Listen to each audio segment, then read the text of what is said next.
प्रिय सन्यासियों, मनुष्य का सबसे बड़ा भ्रम यही है कि वह जिस चीज की खोज बाहर कर रहा है वह वस्तुतः उसके भीतर ही छिपी है, और इस भ्रम का नाम है खुशी।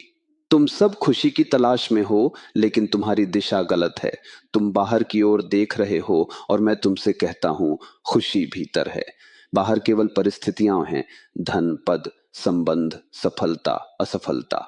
परिस्थितियां बदलती रहती हैं। जो बदलता रहता है वह कभी स्थायी आनंद नहीं दे सकता। आज जो तुम्हें प्रसन्न करता है वही कल तुम्हें दुखी करेगा। बाहर का सुख क्षणिक है, और क्षणिक सुख अंततः दुख में बदल जाता है। मैं तुमसे एक बात कहना चाहता हूं, खुशी कोई वस्तु नहीं है जिसे पाया जाए। खुशी तुम्हारी स्वभावगत अवस्था है। बच्चे को देखो, वह बिना किसी कारण के हंसता है। न उसके पास धन है, न पद, न प्रतिष्ठा, फिर भी वह आनंदित है। क्यों? क्योंकि उसने अभी तक बाहर देखना नहीं सीखा है। वह अभी भी अपने भीतर जी रहा है। जैसे जैसे वह बड़ा होता है, समाज उसे सिखाता है, खुशी चाहिए तो कुछ बनो, कुछ पाओ, किसी से आगे निकलो।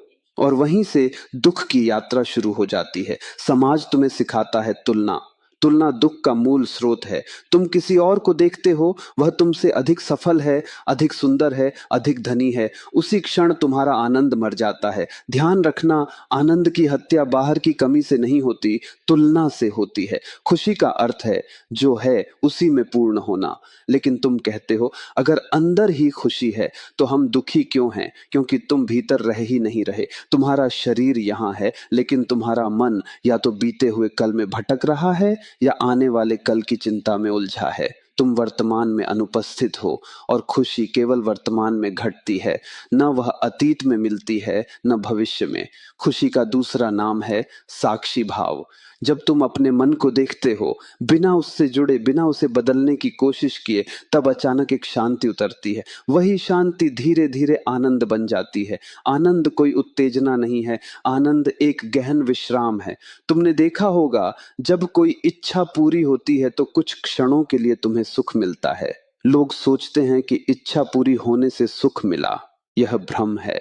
सुख इसलिए मिला क्योंकि उस क्षण इच्छा रुक गई, मन शांत हो गया। वही शांति आनंद बनकर प्रकट हुई। अगर बिना इच्छा पूरी किए भी मन को शांत किया जाए तो वही है ध्यान। ध्यान का अर्थ है कुछ पाने की कोशिश छोड़ देना। तुम भगवान को भी पाने की कोशिश करते हो, मोक्ष को भी पाने की कोशिश करते हो, और मैं तुमसे कहता हूं, पाने की कोशिश ही दुख है। जब खोज गिर जाती है, तब जो शेष बचता है वही आनंद है। खुशी के मार्ग में सबसे बड़ी बाधा है अहंकार। अहंकार कहता है मुझे विशेष होना है। अस्तित्व कहता है बस होना पर्याप्त है। पेड़ कभी विशेष होने की कोशिश नहीं करता, फिर भी वह सुंदर है। नदी कभी किसी से आगे निकलने की दौड़ में नहीं होती, फिर भी वह संगीत है। पक्षी कभी भविष्य की योजना नहीं बनाते, फिर भी वे आनंद में गाते हैं। मनुष्य ही अकेला प्राणी है जिसने स्वयं को सरल होने से वंचित कर लिया है। खुशी अंदर इसलिए है क्योंकि तुम स्वयं आनंद हो। तुम्हें उसे पैदा नहीं करना, केवल पहचानना है। लेकिन याद रखना, अंदर जाना साहस मांगता है।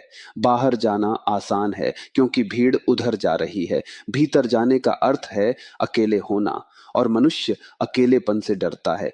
वह संबंधों में, भीड़ में, शोर में स्वयं को भूल जाना चाहता है। मैं तुमसे कहता हूं, भीतर जाओ, वहां अकेलापन नहीं है, वहां एकांत है। अकेलापन दुख है, एकांत आनंद है। एकांत में तुम स्वयं से मिलते हो, और जब पहली बार तुम स्वयं से मिलते हो तब तुम समझते हो जिसे तुम वर्षों से खोज रहे थे वह कभी खोया ही नहीं था। खुशी का कोई कारण नहीं होता। अगर कोई कारण है तो वह खुशी नहीं, सौदा है। सच्चा आनंद बिना कारण होता है, जैसे फूल की खुशबू, जैसे आकाश की नीलिमा, जैसे मौन की गहराई। इसीलिए मैं तुमसे कहता हूं, कम चाहो, अधिक जागो। कम सोचो, अधिक देखो। कम दौड़ो, अधिक ठहरो। और धीरे धीरे तुम पाओगे, खुशी बाहर से भीतर नहीं आई, खुशी भीतर से प्रकट हुई है। वही तुम्हारा स्वभाव है, वही तुम्हारा घर है। और अंत में याद रखना, खुशी को खोजो मत, अनुमति दो, वह स्वयं प्रकट हो जाएगी। बस इतना ही।